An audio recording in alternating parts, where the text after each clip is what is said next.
Australia, in the Indian and Pacific Oceans lies Indonesia, which is the world's largest archipelago. It's made up of 17,508 individual islands that, if you were measuring from the westernmost point on the westernmost island to the easternmost point on the easternmost island, it would be 5,000 kilometers right across the equator. So it spans 1/8 of the world's circumference. Many of these islands are tiny, uninhabited, and unremarkable. At first glance, you might think that about one particular island that's located 2,500 kilometers north of Australia. And I would tell you the name of this island, but if I did, I would be giving away the island's secret. Living on this island are 2,000 people who are direct descendants of former convicts who were exiled to this island. And they share this island with a particular predator that is endemic to this island, who is a direct descendant of flesh-eating dinosaurs. It can grow up to 10 feet long and weigh up to 350 pounds, and its taste buds are so immaculately developed, it can taste blood in the air up to 9 kilometers away. These creatures are so good at smelling blood and death that anytime there is a burial on this island, they have to put big boulders over the gravesite. Otherwise, these creatures will come running out of the jungle and dig up the freshly deceased and eat them. This creature's bite is savage, and they certainly have the ability to rip a person in two, and in the past they have. But they don't typically bite to kill. They bite to create a massive flesh wound so they can inject venom into the wound site. This allows them to not expend a ton of energy waiting for their prey to die so they can eat it. They basically bite you, poison you, leave, come back within 24 hours, and then they eat you. These creatures are strict carnivores and have a voracious appetite where they will eat up to 80% of their own body weight in a single day. They've been known to bite goats and eat them whole by opening up their mouth and ramming the body of the goat into a tree to force it down their throats. But when goats and sheep and buffalo are not enough to feed their appetite, they start eating each other. In fact, cannibalism is so common that their young will hide in the trees for the first 4 years of their life, hiding from their own parents, because if they're spotted by an adult, they'll be eaten. On top of all this, they can climb, run, and swim faster than a human can. These apex predators are called Komodo dragons, and they live on this one island in Indonesia called Komodo Island. In 2009, a 31-year-old fisherman named Mohammed Anwar, who had grown up on Komodo Island and was living there at the time, decided he wanted some fruit. He normally would just eat the apples that were right outside of his house, but he had always been tantalized by the sugar apple trees that were inside of the fenced-off section of Komodo Island, the so-called forbidden section. This section was, of course, teeming with Komodo dragons, and so as a result, the locals basically fenced it off and said, we don't go over there, they don't come over here. But Mohammed had always wanted those sugar apples. He'd grown up here, and he never got to have one. And so this day, for whatever reason, he decided, today's the day I'm going to get one. And so he goes over to the fence and he's looking out, and there's some fairly tall grass, so he can't see what's on the immediate other side of this fence, but it's pretty open, and he can see the trees. They're a little bit off in the distance. And so after looking around and feeling like the coast was clear, he hopped the fence and he ran out to the sugar apple tree. Mohammed's neighbor, Teresa Tawa, was outside and happened to look over at Mohammed right as he hopped the fence into the forbidden section. And so she ran over to the fence and yelled to him to come back, but he didn't hear her. And so she's standing at the fence looking out, scanning herself to see if there's any Komodo dragons out there, and she didn't see any. And so she turns her attention to Mohammed, and she's watching him, hoping that he just gets the apples and comes back without incident. And as she's watching, she sees he's reaching out and extending his arm just far enough. He wants to get one more apple, and he loses his footing and he falls to the ground. From her perspective, she couldn't see Mohammed on the ground because the tall grass obscured him. So she didn't know if he's laying there unconscious or if he's just rolling around and he's in pain and he's about to stand up. And so she's just looking anxiously, hoping he stands up soon. And then she hears the sound of 2 Komodo dragons running through the tall grass. She can see the grass moving as these 2 massive creatures are running and grunting at full speed towards Mohammed. Mohammed, when he fell, he had cut himself, and they smelled his blood, and they charged over, and Teresa could only scream and yell for help as these 2 Komodo dragons ate Mohammed. The authorities were able to get out there pretty quickly, and they were able to get the Komodo dragons off before they actually consumed him, but he was already dead. Today, you can actually go to Komodo Island as a tourist, but It costs you $1,000 to get a membership fee, and then once you get there, you're only allowed to be in a couple different sections that are totally regulated, and you're really not anywhere near the Komodo dragons because it really is extremely. 1903, the Wright brothers successfully flew the world's first motor-operated airplane. By 1910, airplanes had improved to the point where they were considered a reasonable form of travel, and so people began focusing on how to make them safer. One big safety concern with airplanes at the time was there was no parachute small enough or light enough to be taken on board with passengers. And so if the plane malfunctioned and was crashing, everybody had to go down with it. So in 1911, a prominent French aviation club offered a large sum of money to anybody who could design a parachute for airplane passengers. A man named Franz Reichelt, who was a tailor in Paris, but who had always had a fascination with aviation, saw this reward in the paper and decided to take on this challenge. The design he came up with was not an external device like a backpack.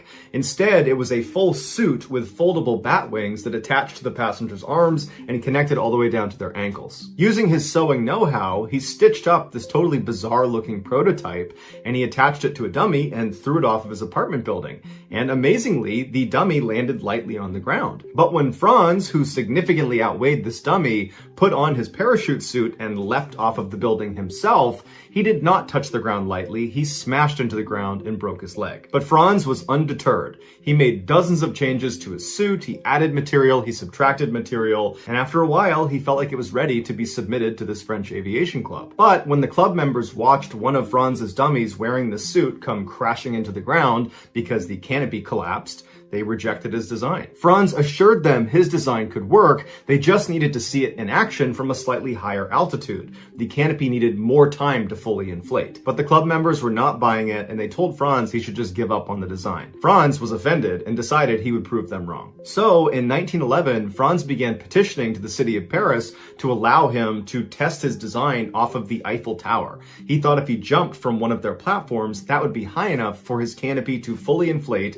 thereby showing that his design really did work. And so for a year, the city of Paris repeatedly rejected Franz every time he asked for the chance to do this. But in 1912, something changed and the city said, okay, you know what, Franz? You can test your parachute on the Eiffel Tower. But what the city didn't know, because Franz had intentionally kept it secret from them, was he didn't intend to launch a dummy off of the Eiffel Tower wearing his suit. He was going to put the parachute suit on and jump off these 17 stories himself. And so on February 4th of that year, Franz arrived at the tower, and standing around the base of it was a throng of people and journalists who had all read about this experiment in the newspaper.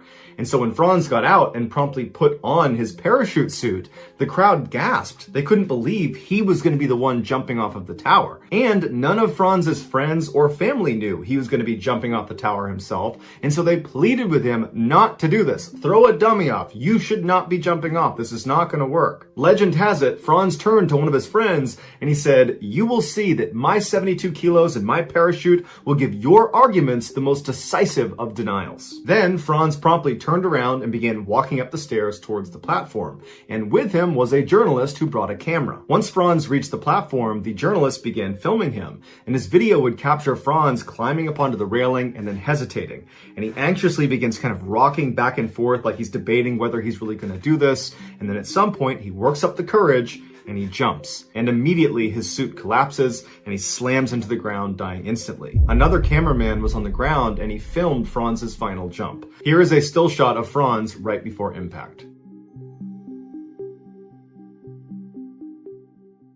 A teenager named Eben and his father would regularly go hunting in the Georgia backcountry. When Eben turned 14, his father befriended a very wealthy landowner in Georgia who offered them access to one of his best private hunting areas. And just a couple of days later, on October 5th, Eben and his father would take him up on the offer. They woke up super early and they drove out to the edge of this property that was actually fenced in. And they went to a main gate where they had the combo that this guy had given them. They punched in the combo, opened up the gate, drove in, shut the gate, locked it, and then continued down the access road. They followed this road for about 2 miles where it came to a stop right outside of this huge forest. They parked their truck, they got out, they put on their gear, and in the pre-morning darkness began hiking into the woods. Even though they were there primarily to hunt, Eben and his father secretly enjoyed just hiking around the woods and camping out, and any chance they got to extend their hunting trips, they would, even if the hunting wasn't good. And so since they spent a ton of time in the woods together, they noticed almost immediately when they walked into this particular forest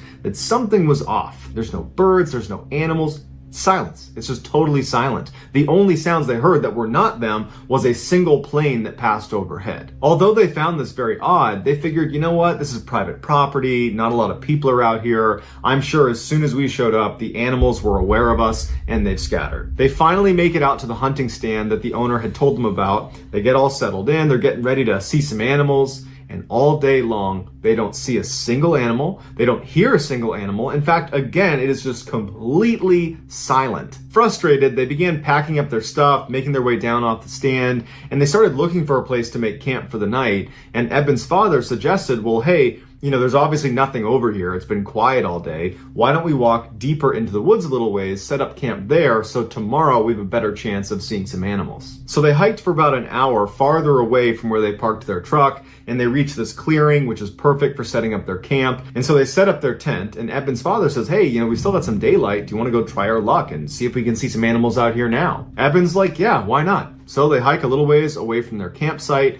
and they set up their blind, and once again, they don't see any animals. It's totally quiet. And so they turn around and they start heading back. As soon as they could see their campsite, which really was just their tent, they noticed that their tent was now collapsed. And Eben's father turns to him and says, oh, it must have been the wind.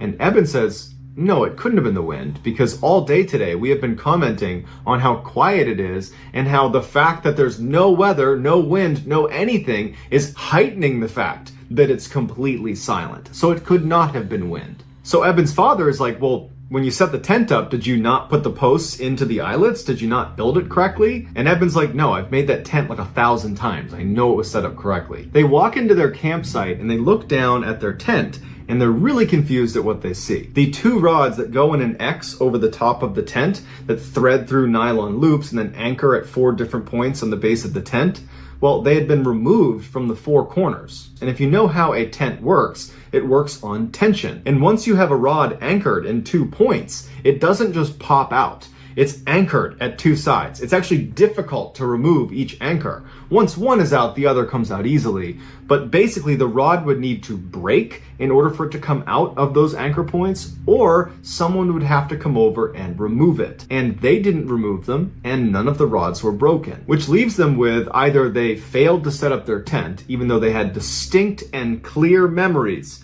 of setting it up and double checking it was set up because they put gear inside of it, or someone came over to their campsite while they were gone and undid the 4 corners. They decide, you know what, it can't be some stranger coming over here because we're the only ones with the gate combo. This is private property and no one could have been here. And why would they do that if they came to our campsite? Why would they randomly collapse our tent and then vanish? So it had to be us. We must have not made the tent. And while they didn't really believe that they had not made their tent, they convinced themselves that that's what happened because the alternative was just too bizarre and frankly terrifying to consider. So they build their tent and they make a little fire and they stay up for a little while chatting before being tired and saying, okay, let's just go to bed. They extinguish the fire, they get in the tent, and they both fall asleep. A couple hours later, Eben wakes up suddenly and he's not sure if he's dreaming or not, but he thinks he hears someone laughing a couple hundred meters behind their tent off in the woods. Eben instinctively turns to make sure his dad is still in the tent with him, and he is.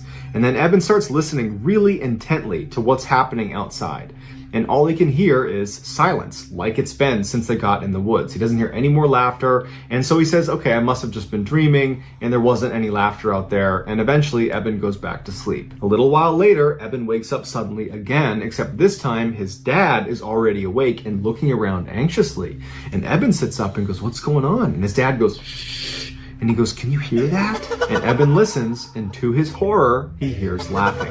He wasn't dreaming before. Eben also realizes the laughter is not coming from the same area he heard it. It's now coming from the opposite direction and it's a lot closer to them. Eben very quietly and carefully explains to his dad that he actually heard this laughter a couple hours earlier, and Eben's father turns to Eben and says, "Before we came out here, I asked the owner, should we expect any other hunters or campers or anybody nearby? And the owner said, this is private property and it's fenced in. There is no one there but you guys." After this revelation, they both turn their attention back to just listening because they're hoping this is just going to stop and whatever this is just going to leave. But it doesn't leave. They hear footsteps running towards them from way off in the forest, and it's so quiet, it's really easy to hear these footsteps. And whatever this is charging towards them. And then it comes to a complete stop right at the edge of their clearing. At this point, Eben is now grabbing onto his father. Eben's father is holding onto his rifle, and he's getting ready to open the tent to confront whatever is out there. And right before he grabs the zipper, this person, whatever it is, starts laughing again, and it's practically right on top of them. It's so loud.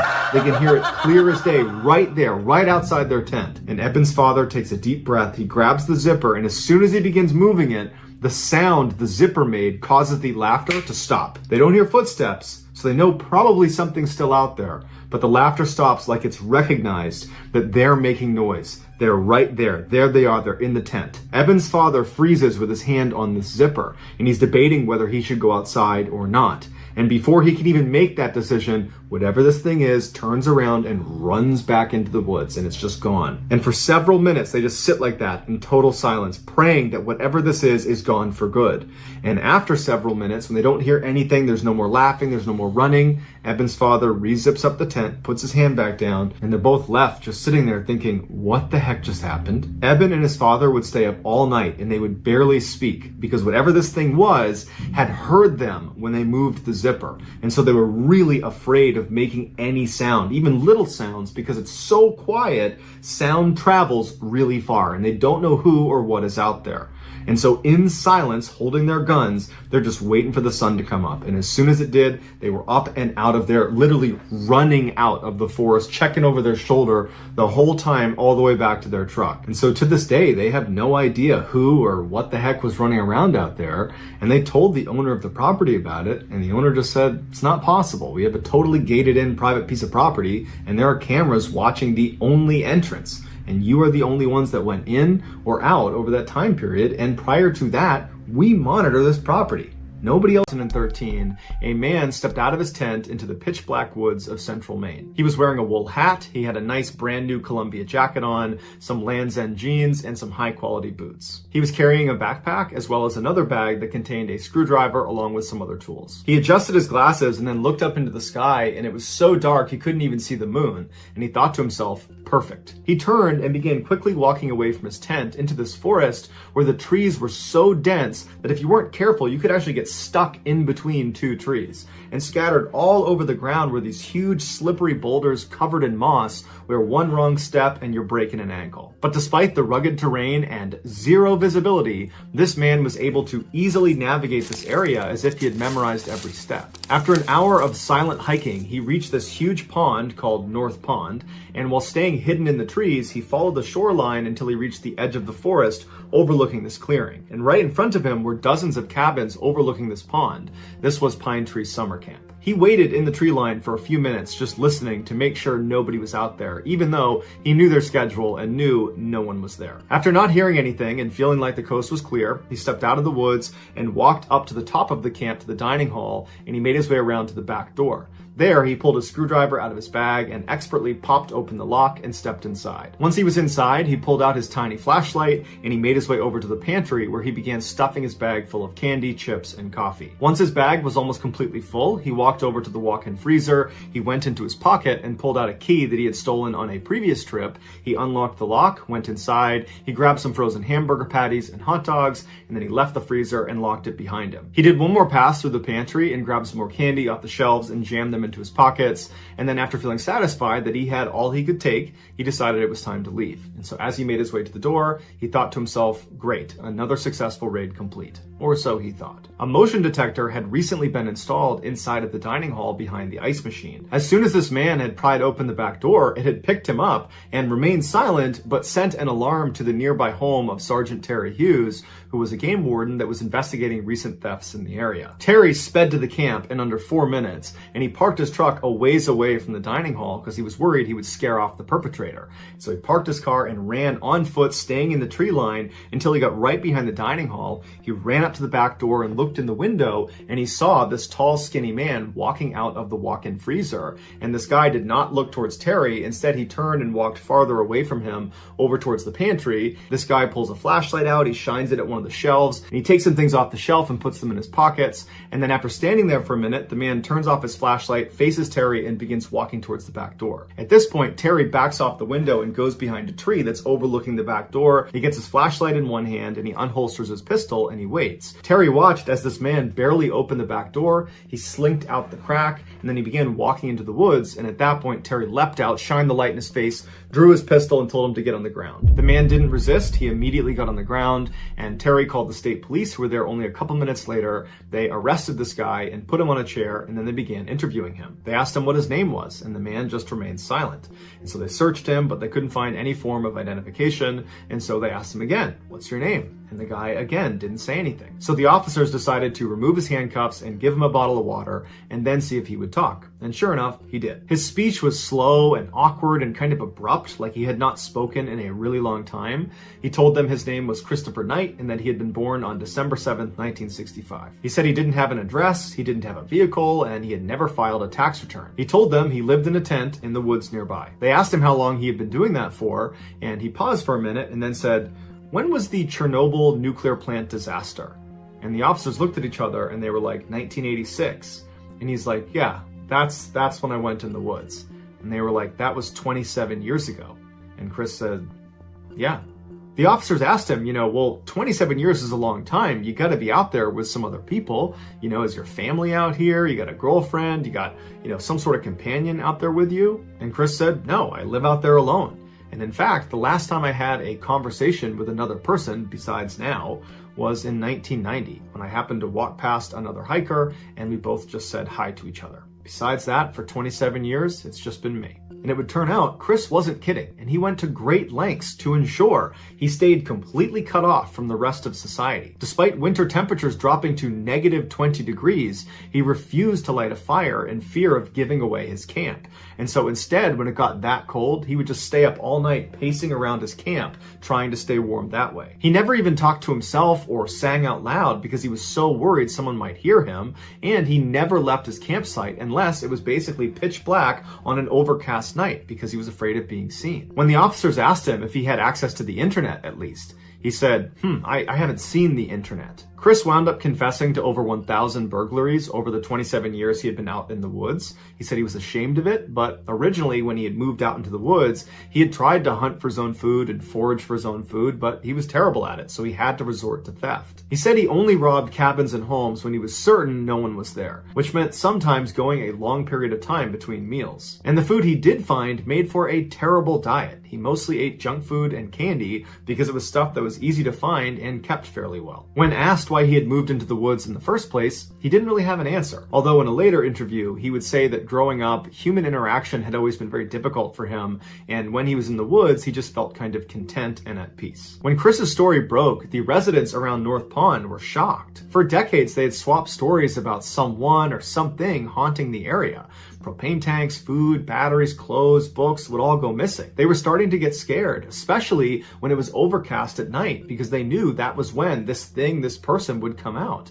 But despite staying up at night with their weapons out ready to confront whoever it was doing this, they never found him. And the police were repeatedly called to come in and try to solve this mystery, but they couldn't figure it out either. As the incidents mounted, the Phantom was given a name, the North Pond Hermit. When Chris was finally arrested and some of his life story was leaked to the media, residents of North Pond were torn on how to feel about him. Some people thought he was purely a criminal, that he was a thief, and that not only had he stolen their physical property, he had also stolen their peace of mind and their sanity. Others idolized him like he was some cult hero. He was a man that rejected what society says makes us happy: careers, relationships, material comforts. Yet he was happy. But regardless of how residents felt about his lifestyle, the one thing they could all agree on was how incredible it was that he survived for as long as he did. Winters in Maine are notoriously brutal and cold. A week of winter camping would be considered a huge accomplishment, let alone an entire season. That was totally unheard of, and Chris did entire seasons 27 years in a row. Ultimately, Chris was sentenced to 7 months in prison. When he was released, he was given 3 years of probation, and part of the conditions for his release is that every week he would have to go physically check in with the judge, which meant he would not be able to just escape back into the woods again. When his probation did finally end, he did not go running back into the woods. He decided to remain in society. In an interview, Christopher was asked what he learned from these 27 years in total isolation. What have you learned about the human experience? What did you learn about yourself? Tell us, because you have knowledge that virtually none of us will ever have access to. And apparently he just paused, thought about it for a second, and then looked up at the interviewer and said, "Make sure you get enough sleep." And then he got up and walked away. While we don't know exactly what Chris is up to these days, people that know him say he lives by himself in a small apartment, he has a regular job, and he values his privacy over. In July of 1848, a 25-year-old man named Phineas Gage got a job working construction on the Hudson River Railroad in New York. At this time in America, railroads were being laid all over the country, and so lots of workers like Phineas were needed to blast rock out of the way to lay down these railroad tracks. And as it happened, Phineas was an expert in explosives. He had learned how to set controlled blasts growing up on his family's farm in New Hampshire, and then later in his life, he had worked in a mine blasting through rock. And so in addition to just being the ideal railroad worker for this time in America, when Phineas actually started working in New York on this railroad, his co-workers immediately started looking up to him. Phineas was extremely smart and energetic. He was this incredible conversationalist. He was charismatic and funny and a natural leader. And so just 2 months into starting this new job, it was no surprise to anyone who knew Phineas or worked with Phineas that he was promoted to blasting foreman, which meant Phineas would lead the explosives team. Phineas was so excited about this promotion that he went to a blacksmith and had a custom tamping iron made. A tamping iron is a long metal rod that's used to pack explosives. When railroad workers wanted to blast through, let's say, a big rock, they would start by drilling a deep but skinny hole in the rock. Then they would pour blasting powder inside, then they'd put a fuse inside, and then using this tamping iron, they would push the blasting powder and the fuse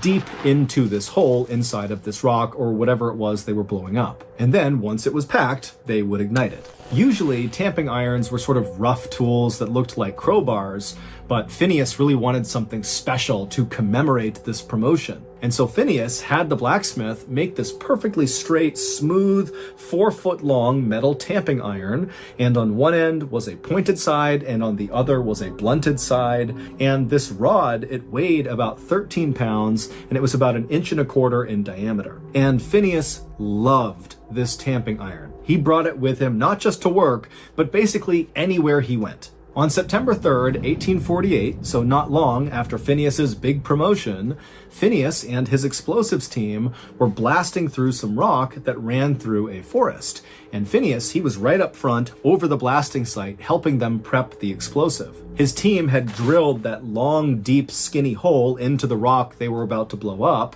and then blasting powder was put inside, a fuse was put inside, and then Phineas took his tamping iron and began packing the powder and fuse deep into the rock. And the way he did this is he used the blunt end of his tamping iron to pack the explosives, which meant the pointed end was sticking out of the rock. And so as Phineas is doing this, someone behind him slipped on a rock. One of his men tripped or something, and so Phineas, with his hands kind of on his tamping iron, turned to the right to look and see what was going on.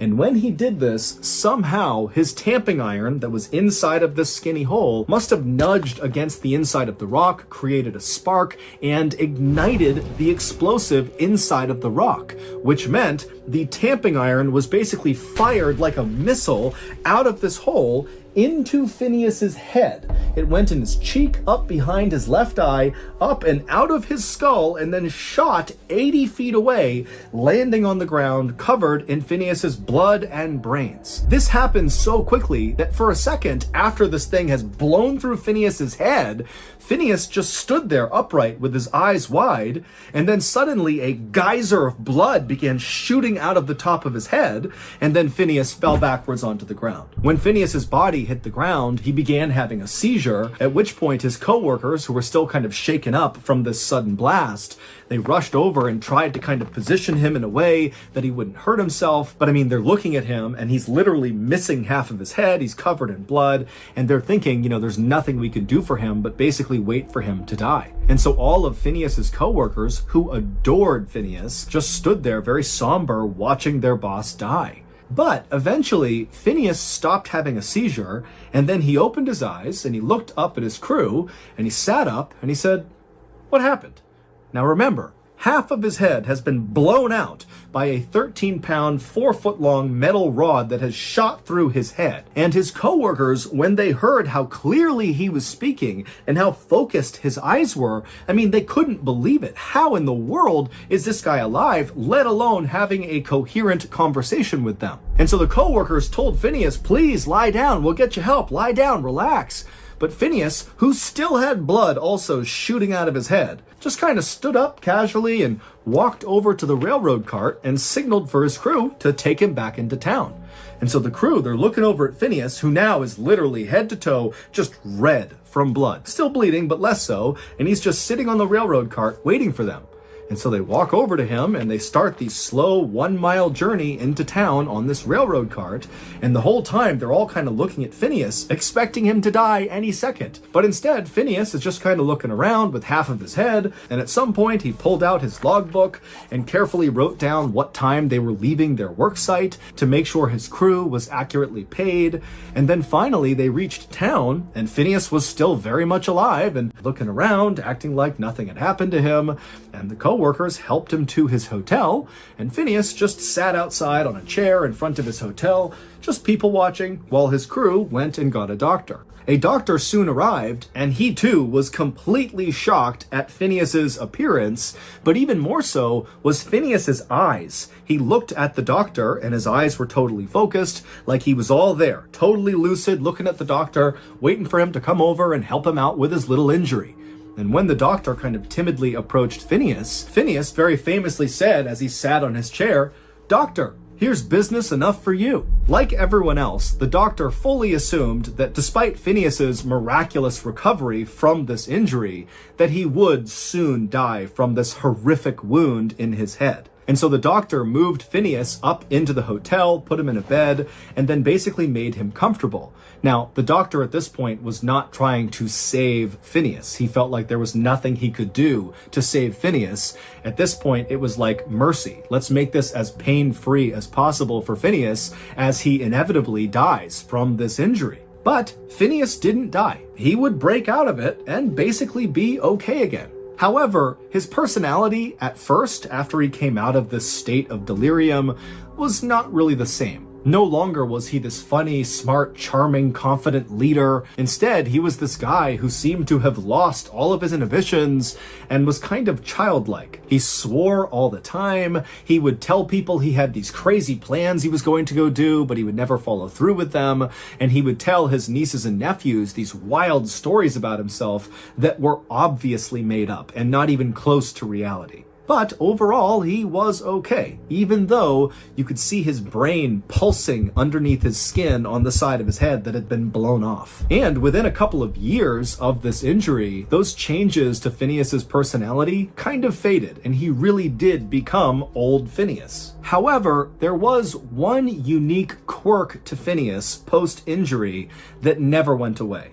And that was Phineas's kind of unhealthy love for the tamping iron that had blown through his head. After his injury, Phineas kind of stopped making friends, and any friends he did have, he really didn't try to keep those relationships up. He didn't get married, he didn't have kids. Instead, the tamping iron became sort of like his best friend. He took it everywhere with him, even posing at one point with the tamping iron the way you would expect a couple to pose for a photo. 12 years after his horrific injury, Phineas would develop seizures, likely from the injury, and then he would die with his beloved tamping rod right by his side. His case changed neuroscience forever by showing that an injury to the brain could affect specific personality traits. Today, Phineas's skull and his tamping rod are on display at Harvard Medical School.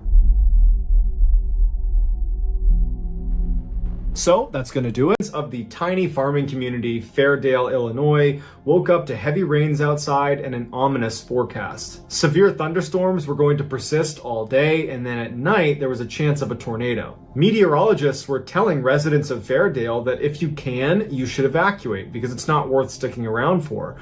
But if you're going to ride out the storm, make sure you've taken the necessary precautions and make sure you have a plan for how to get to a shelter if the storm gets really bad. That morning, some forecasters were saying this tornado could prove to be one of the biggest in Illinois' history. But most of the 152 Fairdale residents had lived here their whole lives, and they'd seen bad storms before, even tornadoes, and they had ridden them out before. How could this one be any different? You know, most of the time, the worst that happened was maybe a power line comes down and you lose power for the day. But unlike previous storms, this one was getting worse and worse by the minute, and by 6 p.m. that night, forecasters were no longer theorizing that this could be a huge tornado. They were outright pleading with Fairdale residents to evacuate while you still can. But despite these warnings, the vast majority of Fairdale residents stayed put. They were committed to riding the storm out. By 7 p.m., meteorologists were saying this tornado is imminent and it looks as big or bigger than the last major tornado that came through Illinois that killed 8 people and leveled an entire town.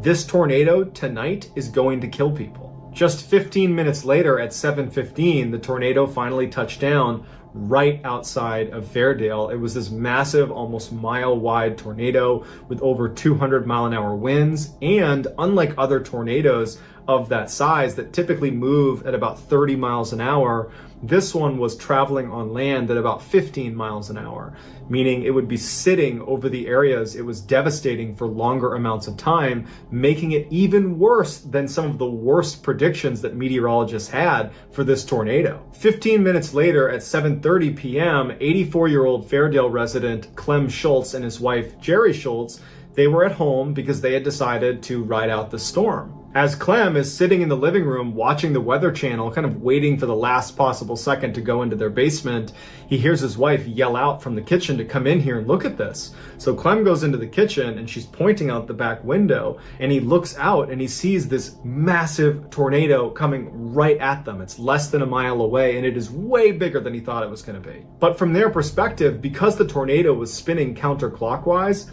it kind of looked like it was spinning away from town into this empty field. And Clem says to his wife Jerry, you know what, it looks like it's going to miss us, but we're probably going to lose power, so I'm going to go up into the attic and get some lanterns ready. So Jerry stays in the kitchen, Clem goes up into the attic, and as he's fishing to get out the lanterns, he hears what sounds like a freight train barreling through town, and he had this little window at the edge of his attic, so he goes over and he looks out, and the tornado had not veered off into the open field. It had continued straight towards his house, and it was ripping off roofs right in front of him. And he figured, I don't have enough time to go down into the basement. I have no time to do anything. So he takes out his phone and he begins recording.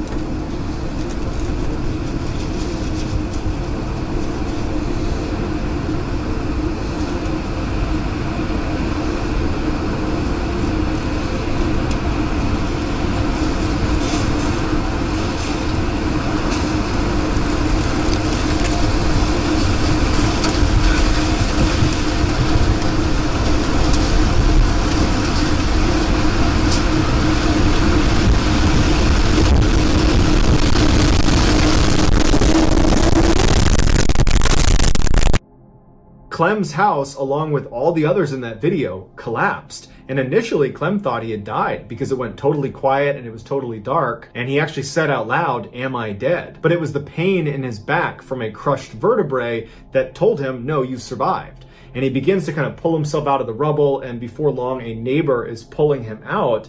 And as soon as he's out of the rubble of his house, he looks around and his whole community is pretty much gone. And as he's standing there kind of bewildered, his neighbor says, "Clem, don't look down." And Clem says, "Why?"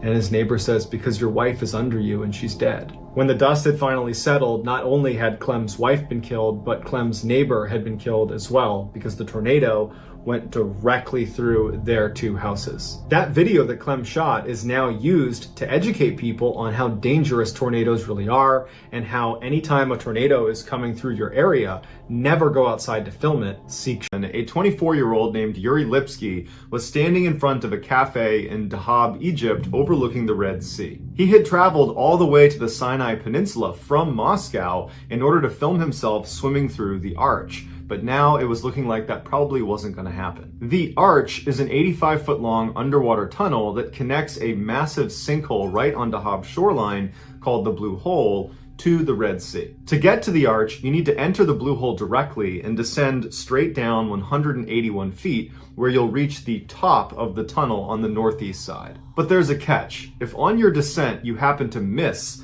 the ceiling of this arch, which apparently it's pretty easy to do, you run the risk of going too deep. Now, going too deep does not mean you're going to miss the tunnel altogether. The arch actually starts at 181 feet, but then goes all the way down to 393 feet. So it's a huge, huge opening. The risk of going too deep has to do with how your body responds to the type of gas you're breathing. For those who are unfamiliar with diving, generally speaking, you have two types of dives. There's recreational diving, where you breathe the same air that you breathe on the surface. They literally jam air directly into scuba bottles. You breathe that and you go down to 130 feet. That's the recommended bottom depth that you would go down breathing regular air. And then there is technical diving, where you breathe a special mixture of gases. Typically, it's going to be a mixture of helium, nitrogen, and oxygen that allow you to go below 130 feet. This type of diving is exponentially more dangerous and requires all sorts of additional training. Because the minimum depth you would need to go to in order to access the arch is 181 feet, that puts you well in the technical diving range, which means you should be diving mixed gas and have special training and equipment. But year after year, people try to dive down to the arch and go through it on regular air. And year after year, people die doing it. When your body absorbs too much nitrogen, you can get something called nitrogen narcosis, which is a lot like being drunk. And in extreme cases, divers who get this have been known to remove their mouthpiece and inhale water, believing they are actually on the surface. Below 130 feet, your body absorbs nitrogen much faster, and regular air is a whopping 78% nitrogen. So the risk of getting nitrogen narcosis is exponentially higher if you're breathing regular air below 130 feet. Also, oxygen can become toxic the deeper you go in the water column. It can lead to blackouts and convulsions that, if you don't have someone there to literally physically move you up in the water column, you won't recover from it and you'll die. Regular air contains 21% oxygen, which is a lot of oxygen. So if you're diving regular air below 130 feet, you are at an increased risk of developing O2 toxicity. Now, to be clear, it is possible on regular air to dive down to 181 feet and make it through the arch and come out the other side and be just fine. But you're realistically at 181 feet pushing the absolute boundary of what you can get away with on regular air.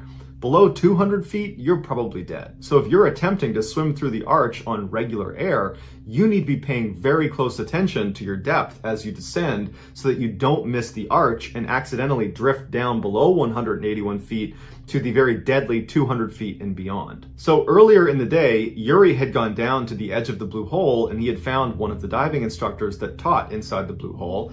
His name was Tarek Omar, and he asked him if he'd be willing to take him down to the arch to help him film himself going through the arch. And Tarek said, "Yes, but I need to train you for 2 weeks before you're going to be considered qualified to do that. And you need a special setup with a special gas mixture to do this dive." And Yuri was like, "Well, I'm leaving in 2 days to head back to Moscow, so I need to do this dive now. Is there any way you can do it today or tomorrow even?"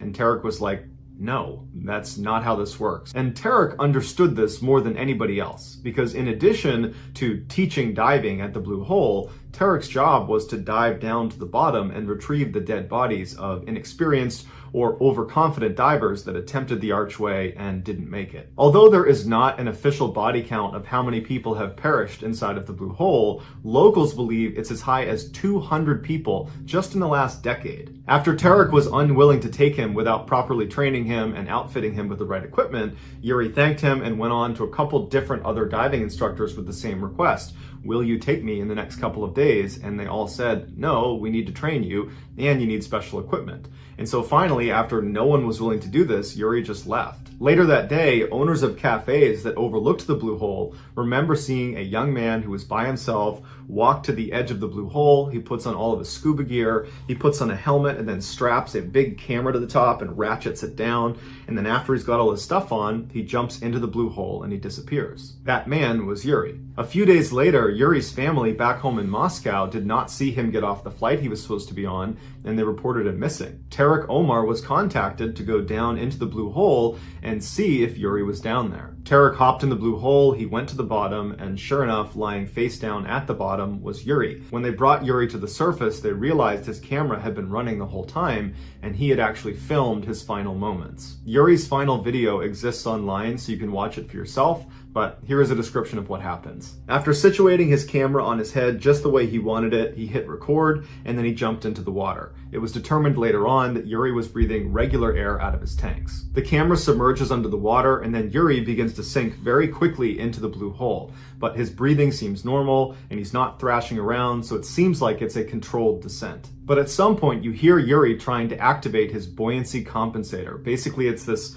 life jacket, to describe it simply, that sits on your gear that you have a demand valve where you can inflate and deflate the air into it to neutralize your buoyancy. Or in an emergency situation, you can fully inflate it and stop yourself from sinking. In fact, you'll rise to the surface. But he's trying to activate his buoyancy compensator to slow down his descent, and the air is escaping his compensator. There's a leak, and he can't slow down his descent. Now, Yuri was wearing a weight belt, which is very common in diving. In fact, I don't really know of all that many dives that you wouldn't use a weight belt. And any diver knows that there is a quick release function on your weight belt. Specifically, if you're in an uncontrolled descent or if you're in an emergency situation and need to get to the surface, you can jettison your weight belt and go to the surface. But Yuri was panicking and he was fixated on his buoyancy compensator that he was desperately trying to activate, and it was failing. And so he's not going for his weight belt. And then he rockets past the entrance to the arch. So he goes below 181 feet, he goes below 200 feet, and he goes all the way to the bottom where he hits the bottom at 392 feet. And then he begins to slide because the bottom of the Blue Hole was actually at an angle,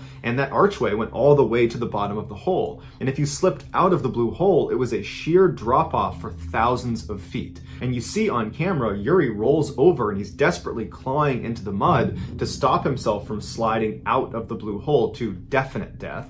And he's trying to get himself to stop, and finally he anchors himself in the dirt. And it's calm for a second, and he's kind of looking around. It's very clear he's confused, and then it goes still. And it's believed at this point he either removed his mouthpiece because of nitrogen narcosis, he pulled it out and inhaled water, or he was dealing with O2 toxicity and he blacked out and the mouthpiece came out. But either way. 1st, 2014, Darsh Patel, who was a 22-year-old college student, was out hiking in a New Jersey state park along with 5 of his college buddies. As they were about to head down a particular trail that they had actually gone to this park to go down, a man and woman come charging up the path towards them. And so Darsh and his friends stop and they're looking at these 2 people who look totally distraught and scared. And the man and woman immediately say, "Hey, don't go down this path. We were just down there, and for the past 10 minutes, a black bear has been stalking us in the tree line.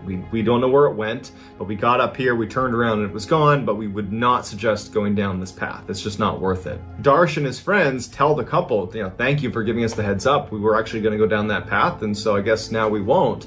And so the couple, they quickly leave, and Darsh and his friends are sitting there thinking, well, now what do we do? Because this was the trail we were going to go down. This is why we're here. As they're standing there, they start talking about, well, maybe we just go down anyways. There's 6 of us. I highly doubt that a bear is going to come out of the woods and attack 6 people, especially a black bear that is not known to attack people. Why don't we just walk down a ways, and if we see the bear, then we just turn around and leave. And if we see the bear, might make some good pictures. Let's just go down there and see what happens. And they start walking. And sure enough, about 10 minutes into their trip down this trail, they see this massive bear parked right in the center of the trail about 250 meters away from where they were. The bear did not appear to be doing anything. It was just sitting there, but it was clearly looking at the group of them. So Darsh and his friends are just standing there, not really sure what to do, so they start taking pictures and videos. They're not moving any closer, but they just start documenting what they're seeing because this bear was apparently stalking this couple. It was pretty interesting, and they figured, hey, make some good pictures. So they start taking pictures and taking some videos of this animal, and the animal starts walking towards them. Now it's 250 meters away. They recognize that this is a dangerous animal and we don't want to get too close to it, but they felt relatively safe. Even if it started moving towards them initially, they still felt safe. But the animal starts jogging towards them. At this point, the boys put their phones away, turn around, and they start hightailing it the other way. And somebody looks back and notices the bear is now sprinting at them. This causes the group to completely panic. They start sprinting back towards where their cars were parked. Absolute full panic back up the trail. No one's paying attention to anybody else. They're just running for their lives. And as they're turning their heads to look, the bear is gaining on them and gaining on them. Finally, after about 10 minutes of just running for their lives, they make it to the parking lot and they turn around. There's no bear, but their short one hiker, Darsh Patel, is still in the forest somewhere. The group starts screaming for Darsh. They know there was this aggressive bear in there chasing them, so they're obviously worried about him potentially getting attacked, and so they immediately call 911. The police show up and park rangers show up, and they go into the forest to try to find this bear and to find Darsh. And very quickly they come across this bear in a clearing, this 300-pound bear all by itself, aggressively pacing around this lump in the middle of this clearing that had sticks and branches on it. It wasn't clear what it was, and this bear is just pacing in a circle around this thing. And as these two park rangers get closer, they're armed.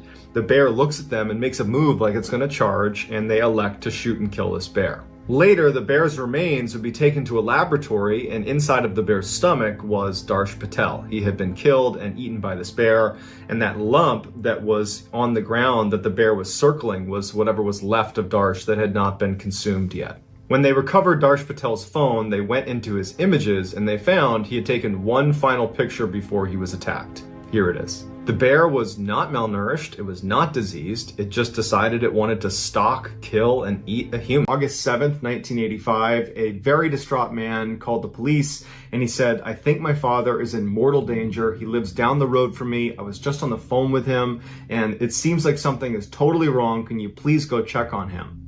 The police tell him to calm down and explain really what's going on here, what happened on the phone. And so the man, whose name was Jeremy, said his dad called him and he was talking about his daughter, so Jeremy's sister, and her name was Sheila. And he's like, "Sheila's gone crazy. She's gone berserk and I think she has a gun." And Jeremy's telling police that he didn't know what his dad was talking about and he's trying to get more information from his dad. He's like, "What do you mean she's got a gun? What's going on over there?" But at some point in this phone call with his father, the phone line just cuts out. And Jeremy's left with all these questions that have gone unanswered. He tried calling back, but it didn't go through, and that's when he called the police. The police asked Jeremy if he had heard any shots fired in the background before the phone cut out. And Jeremy says, "No, but my sister is schizophrenic, she's got a bad temper, and she had been fighting with my parents all week, in particular with my dad. And right before the phone cut out, my dad sounded really scared, like something bad was about to happen or was happening. And so we need to get over there right now." And so the police say, "Okay, we're going to check it out right now." So they hang up with Jeremy and the police head down the road towards White House Farms, where Jeremy's father lives. They park a little ways away from the house itself, safely behind a wall and some trees, because they don't want to go too close in case Sheila really does have a gun and starts shooting at them. As the police are getting out of their vehicle, another car comes driving down the road from the same direction the police had come from. The police tell them to stop and the person gets out and it turns out it's Jeremy. He didn't live that far away and he comes running over and he's like, "We got to go in there. You have to go in there right now." And the police are like, "We're not going to do that. You stay with your car." Before the police were prepared to go into this house, they wanted to scope it out and get a sense of what was going on because they really didn't know anything about the house besides what Jeremy told them. So a small group of police officers goes behind this other building that's kind of adjacent to the White House Farms, but pretty close to the actual farmhouse. And they go around the backside and they peek around the corner and they start looking at the house. And it's still dark outside. And there's a couple of lights on inside the house and there's no movement, there's no sound, and they're just staring at it. And then one of the officers notices movement, or what he thinks is movement, up in the second floor. And the group of them back up behind the building. They didn't want to be seen. They were worried if Sheila saw them, it would trigger her to harm the other people in the house or harm herself. So they back up away from this building, making sure to stay out of sight of that second floor window and really out of sight of any of the windows on this farmhouse. And they go back to the intersection where the police cars are and where Jeremy is, and they decide they're going to take the diplomatic approach. And so they call in a negotiator who, with a bullhorn, goes up behind that little building, and they start calling out to Sheila, trying to get her to peacefully put her weapon down and come outside. But there's no sound in the house, there's no more movement in the house as far as anyone can tell, and this turns into a multi-hour long standoff where no one comes out of the house, no one goes into the house, and then the sun comes up and the police are starting to get frustrated. And so they eventually call the negotiator back and they say, okay, we're going to need to make entry. A small group of police assaulters began making their way up towards the farmhouse. They get up to the door, it's locked. They try the other door, it's locked. All the windows are locked. And so they bring up a sledgehammer, smash on the front door, and they make entry into this hallway. They immediately make a right, and they're getting ready to confront Sheila wherever she is, but they don't see her. They go all the way down this hallway and it opens up into the kitchen. And hunched over the stove is a man who's clearly deceased, who winds up being Jeremy's father. He had been shot to death and he's laying in the kitchen. So they find him, they scan the rest of the kitchen, and they look all around the first floor and there's no one else down there. And this whole time they're not hearing any other noises in the house. It's totally silent. They make their way upstairs, and as soon as they get to the top of the stairs, they go right into the first room on the right, and laying on the bed is a deceased older woman who's also been shot to death, and that would wind up being Jeremy's mother. Laying on the ground next to the bed was a woman who appeared to be in her late 20s, who would wind up being Jeremy's sister, so Sheila, the one who had gone berserk apparently according to the father. She's laying on the ground and she has a rifle that's over her chest and the barrel is pointed up towards her head, and she has a gunshot wound that's going in underneath her chin, and so she's deceased as well. The police leave that room, they go across the hall into another bedroom, and when they go inside they find two more bodies that are both laying in their beds. They were 6-year-old twins. They were Sheila's sons. They had both been shot to death as well. After that, there was nobody else in the house, so all of the family has been wiped out. Very quickly, this case was labeled a clear-cut murder-suicide perpetrated by Sheila. She had a history of mental illness. She had apparently gone berserk that night, and she had a gun. Everything fit. And so the police were ready to just write this off as a murder-suicide, especially with the amount of media attention this case got. There was a lot of pressure to just solve this case and move on. And so murder-suicide became the answer, and they were not looking for any other answer. But there was one detective that was not willing to accept that this was clearly a murder-suicide, and he had a couple reasons for it. The first thing he noticed, because he was there when the bodies were discovered, was Sheila was carrying a rifle that had a 10-round magazine, and Sheila did not have any pockets on the clothes she had on when they found her. That's important because she fired 25 shots. So that required 2 reloads, except the ammunition to this gun was downstairs, and a lot of the shooting happened upstairs. So after her first volley of fire on the second floor, where presumably you have at least a couple people that are still totally alive, she had to walk downstairs, reload the gun, come back upstairs, do her second volley of fire, go back downstairs, reload that second time, and then she finishes her course of fire. And it made him wonder, why didn't anybody try to stop her while she was doing the reload? Because it required going all the way down, getting the rounds, jamming them into the magazine, putting it into the gun, and then going back upstairs. That's a lot of time that other people could have potentially tried to stop her, or at a minimum just tried to escape. But it was like everybody just laid in bed. It was like they didn't know what was happening despite so many rounds being fired very close to them. Stan also found out Sheila did not have extensive weapons training, and so she wouldn't be natural at reloading a weapon. And so for her to go down and reload twice and not chip any of her nails, she had long painted nails, that seemed like a bit of a stretch, because that requires pretty coordinated movements. And for her to never have done that before and just to be able to easily reload, that seems like a stretch too. Stan also figured out there was a window that had a faulty latch on it, that if you pulled lightly on it, it would stay locked. But if you pulled hard and kind of jostled it around, it could open and it could shut, which means the house was not secure when they got there, even though they thought it was. And that was a big part of their whole, this is a murder-suicide, because Sheila locked all the doors and windows before she committed this crime. But if any of those doors or windows were open, it kind of leaves open the opportunity for someone else to have gotten in there and gotten out before the police. But the biggest discovery by far that puts all the others to shame is something Stan found under the stairs inside the house. And everything before that, all the evidence that Stan was presenting to the other officers saying, hey, we should take a look at this. I don't know if this is a murder-suicide. I think there might be potential for somebody else to be responsible. Well, no one was taking him seriously until he came to the table with what he found underneath the stairs. Everybody had to stop what they were doing and say, okay, yeah, we need to look closer at this.